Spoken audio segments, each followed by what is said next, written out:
Saudara, selamat berjumpa. Hari ini saya berbagi firman Tuhan, persiapan ibadah minggu, Kejadian pasal 9 ayat 8 sampai 17. Sebelum itu mari kita berdoa. Ya Bapa Surgawi, terima kasih untuk tuntunan-Mu bagi kami. Saat ini kami membuka firman untuk kami berbagi. Tuhan berkati agar semua yang kami bagikan dituntun oleh Roh Kudus dan Roh-Mu yang melengkapi. Pelihara kami semua anak-anak-Mu di mana saja yang haus dan lapar akan kebenaran firman-Mu. Dalam nama Tuhan Yesus kami berdoa. Amin. Kejadian pasal 9 ayat 8 sampai 17, saya baca firman untuk kita. Berfirmanlah Allah kepada Nuh dan kepada anak-anak yang bersama-sama dengan dia, sesungguhnya aku mengadakan perjanjianku dengan kamu dan dengan keturunanmu dan segala makhluk hidup yang bersama-sama dengan kamu, burung-burung, ternak, dan binatang-binatang liar di bumi yang bersama-sama dengan kamu, segala yang keluar dari batra itu, segala binatang di bumi. Maka aku adakan perjanjianku dengan kamu bahwa sejak ini tidak akan ada yang hidup yang akan dilenyapkan oleh air bah lagi, dan tidak akan ada lagi air bah untuk memusnahkan bumi. Dan Allah berfirman, inilah tanda perjanjian yang kuadakan antara aku dan kamu serta segala makhluk yang hidup yang bersama-sama dengan kamu, turun-temurun untuk selama-lamanya. Busurku kutaruh di awan, supaya itu menjadi tanda perjanjian antara aku dan bumi. Apabila kemudian kudatangkan awan di atas bumi dan busur itu tampak di awan, maka aku akan mengingat perjanjianku yang telah ada antara aku dan kamu serta segala makhluk yang hidup, segala yang bernyawa, sehingga segenap air tidak lagi menjadi air bah untuk memusnahkan segala yang hidup. Jika busur itu ada di awan, maka aku akan melihatnya, sehingga aku mengingat perjanjianku yang kekal antara Allah dan segala makhluk yang hidup, segala makhluk yang ada di bumi. Berfirmanlah Allah kepada Nuh, inilah tanda perjanjian yang kuadakan antara aku dan segala makhluk yang ada di bumi. Demikian sabda Tuhan, saudara yang dikasihi dalam Tuhan Yesus. Kalau kita baca teks ini, kita bicara tentang perjanjian yang diawali dengan adanya bencana. Bencana yang dialami itu selalu punya konsekuensi. Di mana-mana kalau ada bencana pasti ada konsekuensi kerusakan dan kehancuran. Dan karena itu setiap kali terjadi bencana, persoalan terbesar adalah tahapan pemulihan. Itu tidak gampang, saudara. Dia butuh anggaran, biaya, tapi dia butuh waktu, dia butuh tenaga. Dan pemulihan itu juga bukan hanya soal pemulihan fisik, tapi kan pemulihan batin, karena bencana itu selalu ada dimensi traumatiknya bagi orang yang mengalami. Nah, bagaimana desain pemulihannya, saudara-saudara? Bagaimana desain pemulihan setelah bencana versi air bah? Teks kita menyatakan sesuatu yang luar biasa, karena untuk memulai pemulihan itu beruntung Allah masih konsisten. Jadi Allah konsisten tetap menjaga kebaikan bagi masa depan seluruh makhluk. Ini kemajuan luar biasa, saudara. Allah sangat konsisten untuk tetap menjaga dunia ini tetap dalam kondisi baik bagi bumi seluruh makhluk yang ada di atas. Karena itu dalam Kejadian pasal 9 ayat 8, dia bilang bahwa desain pemulihan rencana bagi masa depan segala makhluk, manusia, segala makhluk yang lain dan bumi itu, dia pakai satu kata. Dia pakai satu kata yang disebut itu katanya adalah berit. Berit itu dalam bahasa Ibrani berarti perjanjian. Jadi untuk memulai desain, Allah bangun perjanjian. Allah bangun perjanjian. Orang tahulah dalam dunia proyek itu semacam ada MOU, Memorandum of understanding. Itu jadi mesti ada perjanjian. Berit ada perjanjian. Nah, mari kita paham dulu ini. Apa sesungguhnya konsep berit itu yang dipakai dalam kisah kehidupan Nuh. Saya dan saudara kenal soal perjanjian. Karena perjanjian itu adalah janji yang melibatkan dua pihak atau beberapa pihak. Misalnya saya dan saudara berjanji berjumpa di taman nostalgia misalnya. Berjumpa di rumah makan apa. Kita berjanji untuk jalan bersama sambil bercerita di pinggir pantai misalnya. Kita berjanji untuk sama-sama pergi swab begitu misalnya. Itu janji-janji yang kita sampaikan, tetapi jika satu pihak tidak menepati janji itu, maka perjanjian itu tidak berlaku lagi. Ya, kalau tiba-tiba ada yang sakit, tiba-tiba berhalangan, maka sebenarnya janji itu juga tidak mengikat, karena itu orang biasa menyebut itu bagian dari perjanjian biasa. Itu perjanjian jenis itu. Kalau janji bertemu, janji jalan, janji makan, janji pergi ke satu tempat, itu disebut sebagai perjanjian biasa. Nah, kita juga mengenal sebenarnya dalam Alkitab itu ada perjanjian perilaku.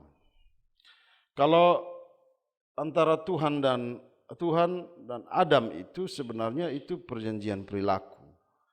Di kitab Kejadian kalau kita baca kisah kehidupan Adam tidak ada kata perjanjian sebenarnya. Lebih banyak berfirmanlah Allah. Tetapi justru kita menyebut itu dalam kitab Hosea pasal 6 ayat 7. Dia bilang bahwa mereka telah melangkahi perjanjian di Adam itu, peristiwa itu. Jadi kita memahami itu sebagai sebuah perjanjian. Jadi itu adalah perjanjian perilaku. Nah, karena itu dalam kisah perjanjian perilaku antara Tuhan dan Adam menjadi gagal gara-gara ada kehendak bebas manusia. Jadi perjanjian itu gagal karena ada kehendak bebas. Manusia ini saudara, kalau perilakunya makin dikekang itu biasa, bahaya. Misalnya saya dan saudara janji kepada anak-anak kita, kalau ikut Bapa dan Mama pemau atau ikut Bapa pemau, Bapa beli kasih ini dan itu. Anak akan senang. Tapi biasanya setelah kita beli kasih, dia sudah dapat barang, begitu kira-kira, dia lupakan sudah itu perjanjiannya. Dia akan kembali ke selera asal. Begitu.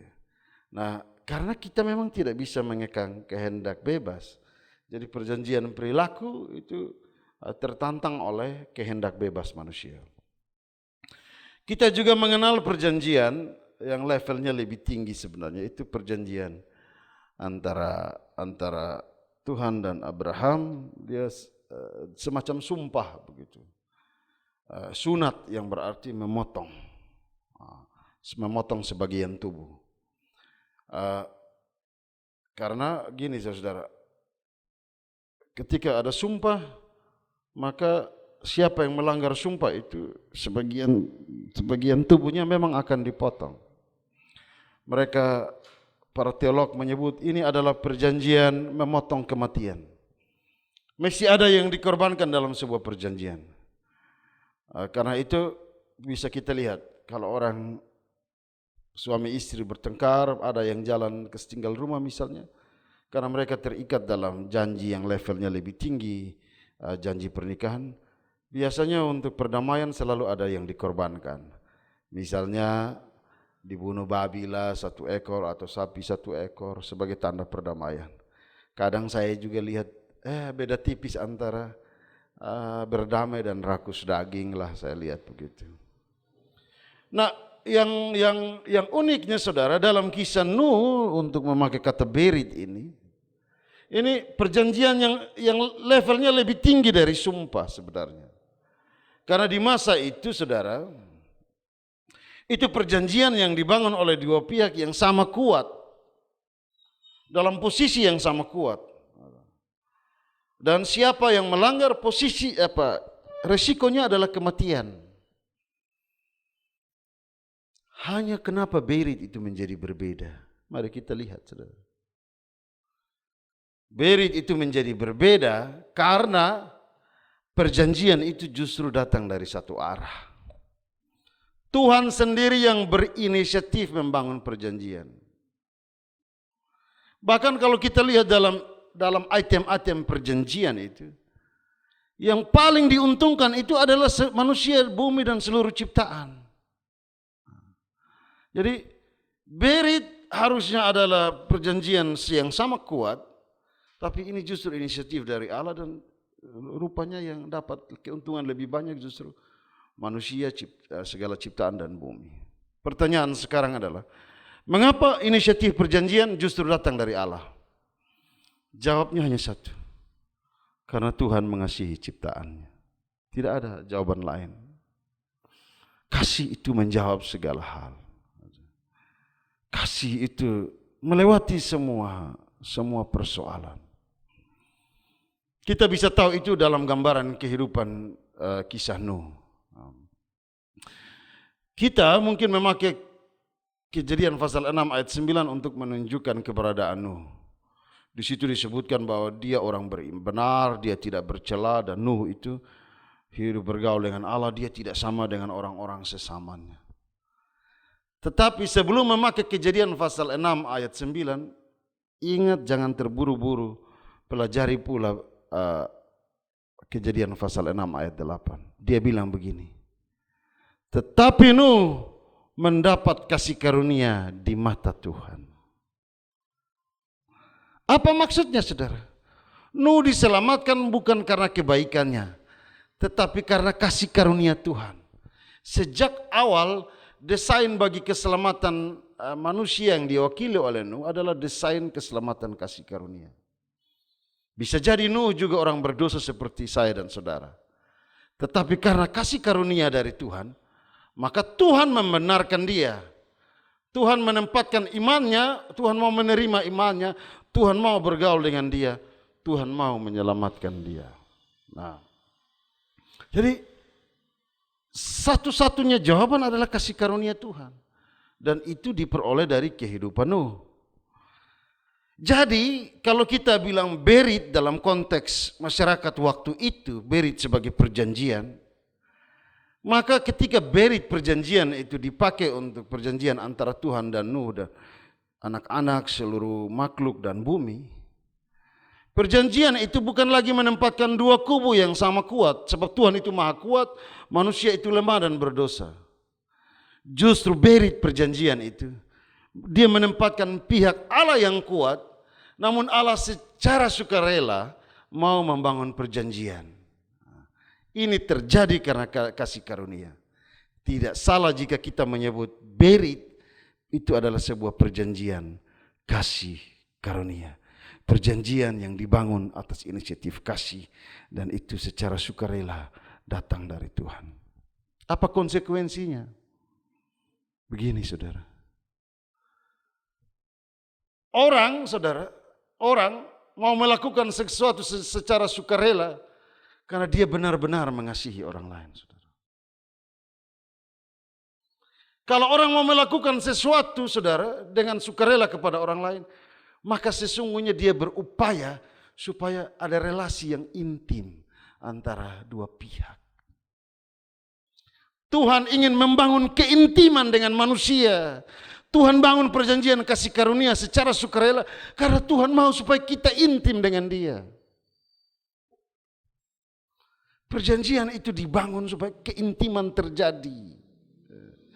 Untuk apa saudara membangun perjanjian dalam pernikahan? Aku mengambil engkau sebagai suamiku yang sah, tetapi kemudian saudara intim dengan suami orang atau intim dengan istri orang. Nah, itu celaka. Itu yang orang Kupang bilang, begitu saudara.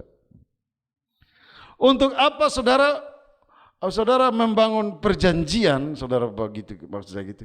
Untuk apa saudara membangun perjanjian yang saudara buat dengan orang lain? Tetapi relasi dan keakraban itu tidak ada. Yang ada itu hanya legalitas semata. Saudara, persoalan di bumi ini bukan hanya persoalan legalitas. Kalau hanya persoalan legalitas itu kita bisa tetapkan jam sekian, batas-batasnya, duduk di mana, nonton TV sampai jam berapa, volumenya dikasih naik begini, makan yang enak begini atau itu begitu, saudara. Tuhan mau untuk kita punya relasi yang intim. Tuhan mau kita punya relasi yang intim bersama Dia. Nah, karena itu saudara, dalam relasi yang intim itu saya ingat ya, gitu. Itu ada teolog, saudara-saudara. Ada teolog yang menulis dan mengingatkan kita dengan sebaik-baiknya supaya kita jangan lupa. Billy Graham. Tuhan itu mau intim dengan saya dan saudara. Tetapi satu-satunya kelemahan pengampunan Tuhan tidak berlaku itu manakala kita sendiri tidak mau untuk diampuni oleh Tuhan. Artinya kita yang tidak mau untuk kita tidak mau untuk bergaul dengan Dia, tidak mau intim dengan Tuhan. Jadi dosalah menjadi kehancuran untuk kita tidak mampu memaknai kasih karunia Tuhan. Nah, saudara, saat manusia melakukan dosa, saudara, Tuhan berupaya untuk kita tetap menjadi miliknya.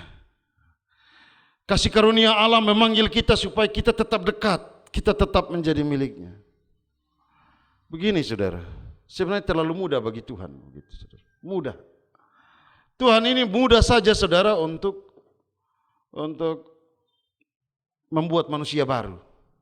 Dia kan bisa desain manusia yang jatuh karena dosa, dia tinggal pasang Microsoft atau chip surgawi lah kira-kira, tanda begitu dia taruh. Orang yang tukang bohong, begitu dia mau bohong, ada chip atau Microsoft yang Tuhan taruh di lidahnya. Begitu dia mau omong langsung lidahnya panjang dan kemudian ada peringatan dari surga, itu stop. Itu tinggal limaan. Atau orang yang matanya nakal, begitu dia mau ini surga tendes, mata jadi buta begitu. Orang yang suka sorong-sorong tangan, kau bacubit sembarang atau pencuri sembarang, dia mau sorong tangan tiba-tiba ada tendes dari surga pendek. Tuhan bisa atur manusia begitu. Tuhan bisa kontrol manusia. Tuhan supaya manusia tidak melakukan dosa, tapi perhatikan dengan keintiman yang Tuhan buat bangun dengan manusia itu tidak mengurangi apapun dari nilai manusia itu sendiri. Tuhan tetap memberikan kebebasan bagi saya dan saudara. Tuhan menerima saya dan saudara apa adanya. Itu hebat saudara. Jadi Tuhan berjuang supaya kita tetap dekat dengan Dia. Tetapi Dia tetap memberikan kita satu kebebasan. Dia tetap tidak memotong nilai kita sebagai manusia. Dia menerima kita ada apa adanya. Dan itulah yang disebut dengan keintiman. Standar untuk saudara bisa intim dengan seseorang itu kalau saudara menerima dia apa adanya gitu. Kalau saudara mau supaya cintamu kuat, kasih sayangmu hebat, ya terima apa adanya. Suamimu keadaanmu bagaimana, ya terima. Istri begitu gitu. Itu pacarmu pun keadaannya dia begitu sudah gitu. Anak-anakmu begitu. Standar keintiman berarti kita bisa menerima kelebihan dan kekurangan orang lain. Nah, ada hal lain lagi kalau kita mau gali makna kata berit, saudara. Ya, perjanjian ini. Kata berit itu kata dasarnya kan bet. Dalam bahasa Ibrani itu rumah. Kita bisa ditolong membandingkan dengan Kejadian pasal 1 ayat 1. Beresit bara Elohim. Pada mulanya Allah menciptakan. Jadi kata beresit itu juga mengandung makna perjanjian. Tetapi di situ mau dia bilang bahwa itu lebih pada permulaan. Jadi Allah membangun perjanjian dengan manusia, maksudnya adalah berit dalam kisah Nuh itu mau mengingatkan kembali seperti konsep beresit pada Kejadian 1 ayat 1, di mana bahwa rancangan yang dibangun oleh Allah membangun perjanjian itu. Karena Dia mengingat kembali rancangan sejak awal penciptaan. Semua diciptakan untuk baik adanya. Itu kata itu. Semua diciptakan dalam keharmonisan baik adanya. Tuhan membangun perjanjian karena rancangan awalnya tidak berubah. Dia mau kita kembali seperti si bungsu yang keluar dari rumah, dia pergi dengan pasang dada kebanggaan, namun kemudian dia pulang dengan kehinaan. Dan saudara baca perumpamaan itu bagaimana ayahnya berlari menyambut kedatangannya meski dia melakukan dosa. Nah itu, Tuhan mau memanggil kita kembali ke rumahnya. Tuhan mau menjadikan kita sebagai benar-benar satu keluarga, di mana dialah yang menjadi pemilik satu-satunya atas kita. Dia menerima kita apa adanya. Ya, jadi rancangan Tuhan itu tidak pernah berubah. Rancangan yang dilandasi oleh kasih Allah itu tidak pernah dikekang oleh kejadian apapun. Tetap Tuhan tidak berubah. Sebab dalam kasih itu tidak ada kebencian, tidak ada dendam, tidak ada kemarahan, tidak ada kebohongan, tidak ada kepalsuan. Itu mau untuk menerima apa adanya. Nah, jadi kita tarik makna berit itu dalam konsep perjanjian, kita kaitkan dengan Kejadian pasal 1 ayat 1. Coba kita bandingkan sekarang dengan kasih yang ditunjukkan manusia. Woi, daya tahannya rendah, rapuh. Kita pun kasih ini kan tergantung suasana hati. Saya pastikan bahwa ketika manusia melakukan kesalahan, manusia bisa melakukan rekonsiliasi. Tetapi menemukan kembali suasana perdamaian, konsep perdamaian seperti permulaan, itu agak susah.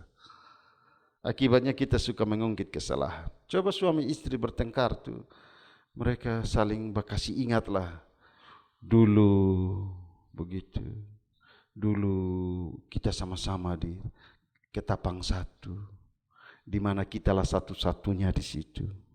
Jadi tanpa yang penuh memori diingatkan. Kita berdamai, tapi saya yakin habis berdamai, setiap kali ada persoalan kita akan ungkit kembali. Apalagi mama-mama ini katanya mereka punya kemampuan memori sampai berabad-abad. Jadi tidak akan pernah mereka lupakan persoalan-persoalan itu. Selalu ada saja di dalam otak mereka. Ataupun kita, cara pandang kita terhadap anak-anak, terhadap istri, terhadap orang-orang yang dekat dengan kita, orang-orang spesial. Ya sudahlah, lu bikin salah tapi saya mengasihi engkau. Tapi itu masih teringat di dalam, membekas gitu. Dia menjadi akar pahit di dalam kehidupan. Susah.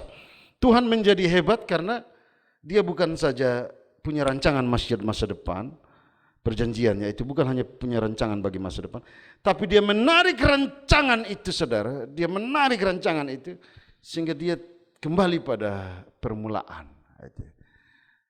Jadi kalau saudara dan suami istri bertengkar atau tidak enak, tidak beromong dalam rumah, tuh coba bawa jalan-jalan, pergi di tempat-tempat dulu ketemu pertama, misalnya begitu. Di Batu Nona kah, bawa yang dulu pertama kali engkau memegang tangannya, bawa pergi tempat-tempat begitu. Atau bawa pergi di tempat di mana misalnya di kebun atau di mana yang waktu pacaran pertama dua orang sengaja pencuri mangga kah atau bagaimana, itu dibawa nostalgia itu. Hanya saya kasih ingat, jam bawa pi tempat di mana dia ketemu engkau sedang pegang tangan dengan perempuan lain, itu celaka, tensinya akan naik tiba-tiba, saudara. Nah, karena itu kita dapat gambaran tentang Tuhan yang luar biasa. Dia tidak seperti manusia, dia berbeda. Dia membuat perjanjian dengan kita, tapi dia rancangan masa depan, tapi dia menarik kembali kepada suasana awal, rancangan penciptaan, baik adanya. Memang kita jahat, tapi Tuhan selalu berjuang agar kita kembali menemukan rancangan kebaikan itu. Tuhan tidak berhenti berusaha agar kita intim dengan Dia. Nah, mudah-mudahan ini menjadi kekuatan kita, saudara-saudara. Nah, setelah kita lihat bagaimana upaya Tuhan untuk intim dengan kita, maka sekarang kita lihat apa sih yang dimaksud oleh Tuhan dengan perjanjian berit itu. Nah, kita untuk tahu itu kita mulai menyelidiki. Bagaimana caranya sehingga manusia itu bisa intim dengan Tuhan. Nah, kita lihat dia punya bunyi perjanjian kasih karunia. Di mana ayat 8 Kejadian pasal 9 ayat 8 tadi kita baca. Aku akan mengadakan perjanjian dengan kamu dan dengan keturunanmu, dengan segala makhluk, kemudian dengan bumi ini. Gitu. Kalau kita perhatikan, saya bagi dalam 3, saudara. Kalau kita mau intim dengan Tuhan, kita belajar bagaimana Tuhan punya model perjanjian dengan manusia, dengan segenap ciptaan dan bumi ini. Kita lihat bagi manusia, Nuh dan keturunannya tidak akan dihukum dengan air bah. Begini saudara, setelah proses penghukuman itu mereka di dalam Batra, itu mereka bukan saja dihukum tapi mereka mengalami trauma. Yang setiap kali air itu muncul, yang ada di benak mereka adalah penghukuman. Tetapi lihat, air tidak lagi menjadi kutuk melainkan berkat. Di mana manusia menemukan air, di situ manusia menemukan pemeliharaan Tuhan. Air menjadi tanda berkat Tuhan yang memberi kehidupan. Saudara tahu kan, Israel waktu jalan di padang gurun mereka tidak menemukan air. Mereka bersungut-sungut. So, ketiadaan air itu tanda kematian, saudara. Kelak Tuhan Yesus akan mengatakan sesuatu yang paling hebat tentang air. Bahwa kamu boleh minum dari air, tapi air itu tidak akan memuaskan kamu. Kamu perlu memperoleh air kehidupan. Minumlah dari aku, air kehidupan yang membuat kamu tidak haus selamanya. Kamu akan beroleh sukacita yang mengalir terus-menerus. Saudara, maksud saya begini, keintiman itu terjadi kalau kita memulai dengan cara pandang baru. Tuhan tahu setiap kali melihat air, bayangan Nuh dan anak-anaknya adalah trauma akan kematian. Sekarang Tuhan memberi cara pandang baru. Air tidaklah dilihat sebagai hukuman melainkan berkat. Keintiman dengan Tuhan itu perlu, saudara. Karena hanya orang-orang yang intim dengan Tuhan, maka Tuhan akan mengubah hal jahat menjadi kebaikan bagi dirimu. Wah, ini harus kita renungkan. Orang yang intim dengan Tuhan, Tuhan akan melepaskan trauma-traumanya terhadap kejahatan itu. Justru Tuhan mengubah kejahatan itu menjadi berkat, saudara. Banyak hal, saudara. Kadang kita hidup di tengah-tengah masyarakat orang yang membenci kita. Tetapi karena kita intim dengan Tuhan, justru kita mampu mengubah tempat yang jahat itu. Sekarang kita lihat perjanjian yang dibangun bagi makhluk yang lain, misalnya burung, ternak, binatang liar atau apapun. Semua, saudara, dia memperoleh hak untuk hidup dalam kesetaraan. Dulu Tuhan perintahkan manusia, berkuasalah, kuasailah bumi, taklukkanlah bumi. Sekarang dalam perjanjian Batra, perjanjian kasih karunia, semua makhluk memperoleh status yang baru. Semua dijamin dalam kesetaraan. Nah, apa maksudnya, saudara? Keintiman dapat kita nikmati manakala kita menempatkan posisi yang sejajar dengan yang lain. Kita memang berdosa, tetapi Tuhan membangun perjanjian dengan kita karena Tuhan menempatkan kita dalam posisi yang baru. Begitu, saudara. Kita memang berdosa, tapi dalam kasih karunia Allah kita ditempatkan dalam posisi sebagai orang-orang yang dibenarkan. Gitu. Semakin kita intim dengan Tuhan, memang kita ini orang berdosa, tapi Tuhan menolong kita supaya setiap hari kita dibenarkan oleh Tuhan. Berapa banyak dosa yang saudara lakukan, yang kelihatan, yang tidak kelihatan. Berapa banyak rancangan jahat, tapi dengan intim dengan Tuhan, Tuhan menolong supaya saudara dibenarkan. Jadi kalau saudara intim dengan Tuhan, Tuhan akan menolong saudara untuk tidak egois dalam hidup ini. Kerusakan bumi ini kan keegoisan.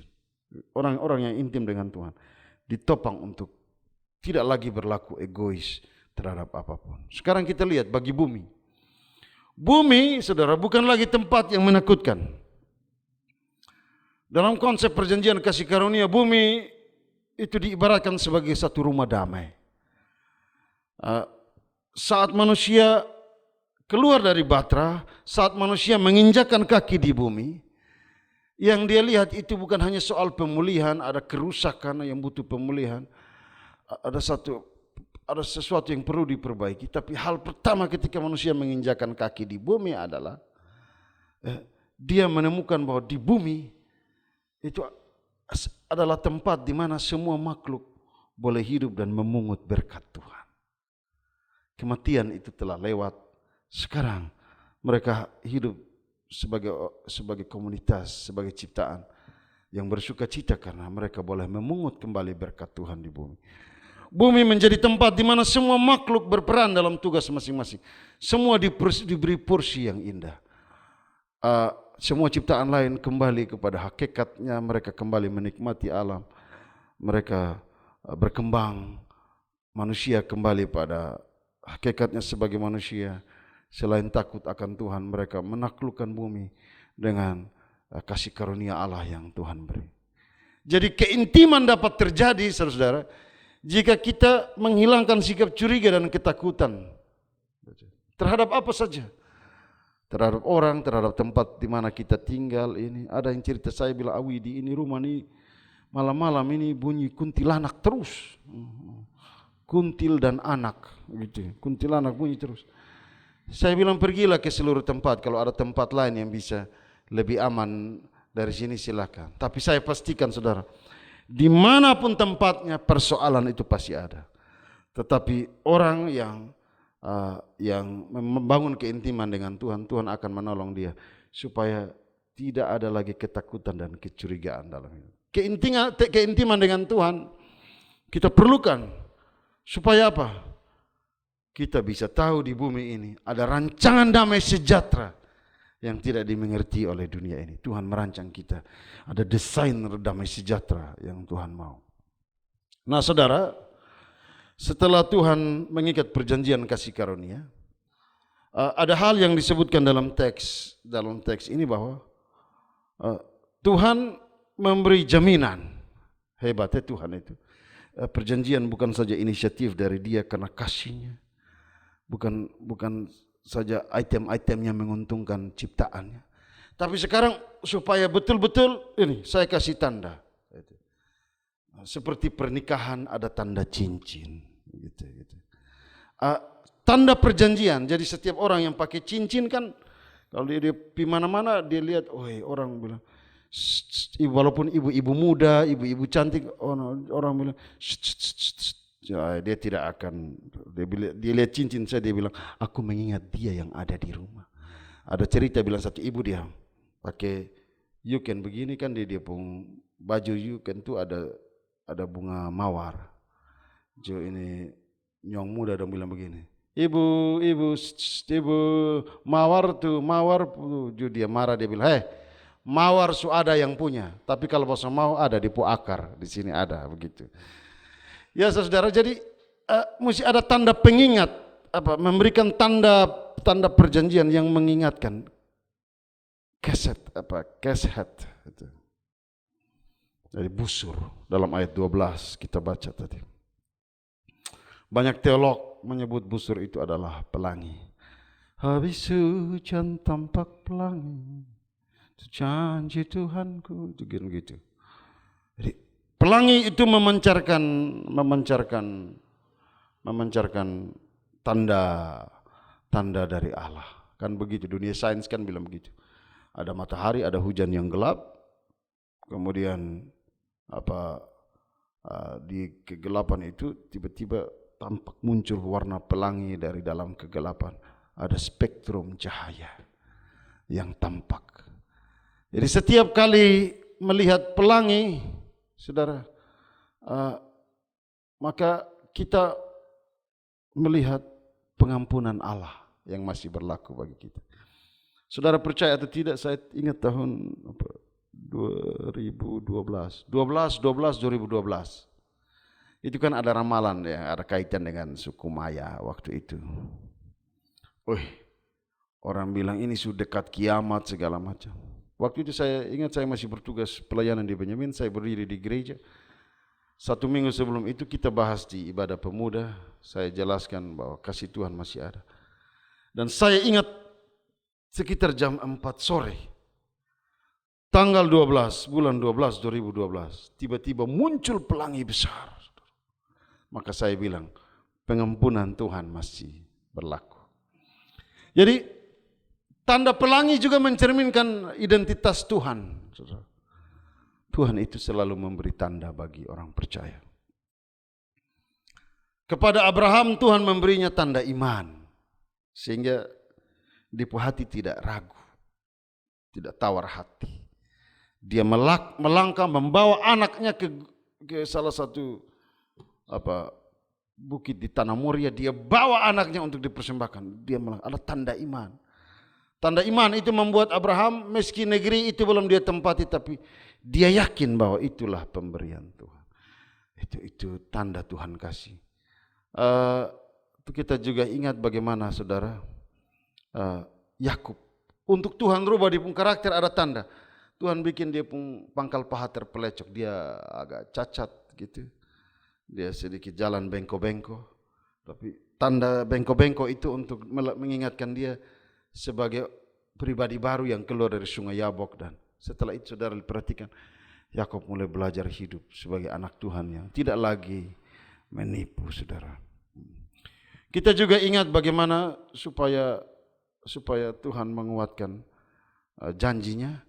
Kepada Musa Tuhan memberi tongkat, dan Musa dengan berani berdiri di hadapan Firaun menyampaikan berita pembebasan bagi Israel. Kita juga ingat misalnya Israel ketika melakukan dosa, mereka digigit oleh ular padang gurun itu.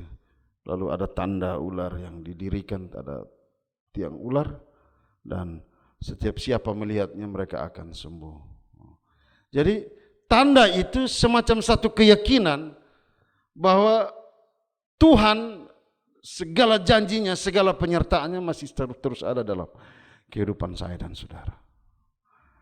Pelangi juga saudara, kalau kita lihat baik-baik, sebenarnya ketika tanda itu datang, dia bukan hanya mengingatkan kasih karunia Tuhan, tapi kita juga diingatkan tentang kehidupan yang sesungguhnya di mana kita harus ada pertobatan. Semua manusia makhluk tidak boleh lagi melakukan kejahatan seperti kejahatan di masa air bah. Oke, itu penjelasan saya. Sekarang apa aplikasinya bagi kita saudara? Begini saudara, Tuhan itu mengasihi kita. Perjanjian-perjanjiannya sesungguhnya itu perjanjian kasih karunia yang menguntungkan kita. Dia hadir dalam kehidupan kita. Kadang ia hadir dengan tanda pelangi yang indah, namun kadang juga ia datang dengan tanda-tanda lain. Ada seperti tanda sakit, badai, bencana, ada penyakit, ada kesusahan. Supaya kita benar-benar intim dengan dia dan kita terus bertobat setiap hari. Kita terus menjaga perjanjian dengan sikap hidup yang menjaga relasi dengan Tuhan.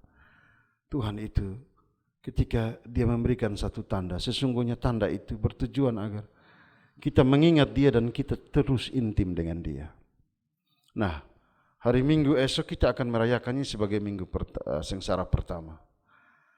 Kita tidak hanya bicara tentang Tuhan yang memberi tanda melalui pelangi, lewat tongkat, Tuhan yang buat terpelecok, memberi tanda lewat iman, atau patung ular, begitu. Tapi Minggu Sengsara menunjukkan bagi kita bahwa Tuhan sendiri menjadikan dirinya sebagai tanda. Kristus adalah tanda hidup, gitu. Agar kita meyakini pengampunan Allah dan kerinduan Allah agar kita tidak lagi mencintai dosa. Dia menjadi tanda hidup yang hidup di antara kita, gitu. Dia bergumul dalam kesengsaraan supaya dia mau kasih tahu bahwa kita bisa melampaui ini penderitaan yang kita alami. Yesus Kristus adalah tanda keintiman. Manusia yang intim dengan Allah dan manusia intim dengan semua ciptaan. Keintiman itu harus dibangun setiap hari. Karena itu ada teolog yang bilang begini. Persekutuan antara manusia dengan kasih salib Yesus Kristus sesungguhnya lebih intim dari persekutuan antara Adam dan Hawa sebelum mereka jatuh dalam dosa. Mengapa? Karena Allah itu benar-benar tidak menyerah.